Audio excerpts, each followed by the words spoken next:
Olá galera, espero que todos estejam bem.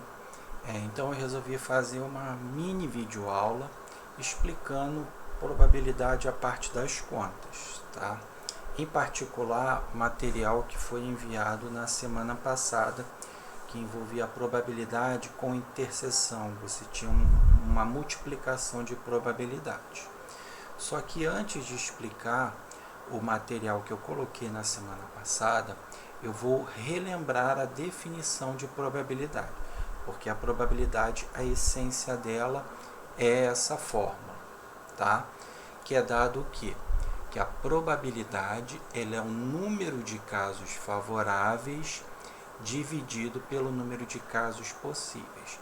O que são casos favoráveis? É aquilo que quer que aconteça. Então, quantas possibilidades existem para que aquilo aconteça? Número de casos possíveis. É tudo o que pode acontecer. Então, quantas possibilidades no total se tem? Como exemplo, eu coloquei esse probleminha aí. Então, uma caixa ela tem 16 brindes, sendo 10 bonés, 4 camisetas e 2 mochilas. Vê que totaliza 16. E aí, qual a probabilidade de ganhar uma camiseta? Então vamos pensar. Qual o número de casos favoráveis? Ou seja, o que é que se quer no problema? Que seja uma camiseta. Quantas camisetas existem? 4. Então o número de casos favoráveis, 4. Número de casos possíveis. Tudo o que pode acontecer. Ora, se tem 16 brindes nessa caixa, existem 16 possibilidades. Então, o número de casos favoráveis é 4, o número de casos possíveis 16, aí você coloca na fração, ó, 4 por 16. Quando a resposta é em forma de fração, se costuma colocar na forma irredutível. O que é a forma irredutível? É quando você simplifica a fração até não poder mais. O que é simplificar uma fração? É você encontrar um número que divide os dois ao mesmo tempo. Aí você para no momento que você não tem mais como simplificar. Nesse caso aqui, 4 e 16, ou você vai dividindo por 2 até não poder mais, ou como eu fiz aqui, eu já dividi direto por 4. 4 é o maior número que eu divido o número de cima, que é o 4, e o número de baixo, que é 16. Então, 4 dividido por 4, 1. 16 dividido por 4, 4. Por que eu multipliquei por 100 aqui? Porque as opções estão em porcentagem. Quando eu quero transformar uma fração ou um número decimal para porcentagem, eu multiplico por 100. Multiplicando essa fração por 100, o 100 vai multiplicar o carinha de cima. Então, fica 100 vezes o 100 dividido por 4. Fazendo essa divisão, você acha 25%, que é o gabarito. Você também poderia dividir 4 por 16, você iria achar 0,25, e aí você multiplicaria por 100, que é andar com a vírgula 2 casas para a direita. Tá legal? Então, o resultado 25%, letra C, ou seja, a probabilidade de você ganhar uma camiseta é de 25%. Tá legal? Vamos agora à matéria que eu coloquei na semana passada, que é o último tópico, né, do planejamento. Eventos independentes. O que são eventos independentes? Imagina que você tem mais de uma situação para ocorrer de probabilidade. Significa que o evento é independente, a probabilidade de acontecer a segunda probabilidade ou o segundo evento, ela não é interferida pelo que aconteceu na primeira probabilidade. Tá? Exemplo, você joga duas moedas que não são viciadas, tá? Ou seja, são moedas normais. Uma em cada minuto. Então, qual a probabilidade de você obter dois resultados cara? Então, a moeda ela tem quantas faces? Duas, uma se chama cara e a outra coroa. Então, aqui está a estruturação do problema. Ó. Número de casos favoráveis. O que se quer? Que saia cara. No primeiro lançamento. Quantos casos possíveis? Você tem duas faces, cara e coroa. Então, qual é a probabilidade no primeiro lançamento? Eu chamei de P1, 1 sobre 2. Beleza. Agora eu vou para o segundo lançamento. O que aconteceu no primeiro lançamento vai interferir do que aconteceu no primeiro? No segundo, não. Eu vou jogar a moeda novamente, então eu calculo novamente. Probabilidade de sair cara, 1. Número de casos possíveis, 2.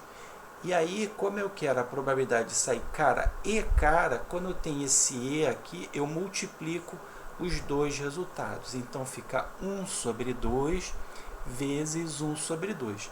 E aí eu multiplico os carinhas de cima, que dá 1, 1 vezes 1, 1, e os carinhas de baixo, 2 vezes 2, 4. Então, o gabarito é 1 sobre 4. É para transformar para porcentagem? Não, a questão não está falando nada e aqui não dá mais para simplificar. Então, a resposta é 1/4. Então, esse é um exemplo de um problema que envolve multiplicação de probabilidades em que são eventos independentes.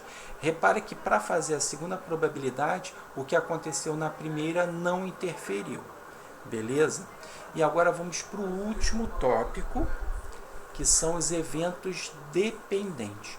Como o próprio nome já diz, ele depende do que aconteceu anteriormente. Ou seja, quando vai para a segunda probabilidade, só que o resultado da primeira interfere no resultado, na montagem da segunda probabilidade. Como assim? Então eu coloquei esse exemplo no material. Uma urna contém 4 bolas brancas e 6 pretas. Retiram-se sem reposição 2 bolas.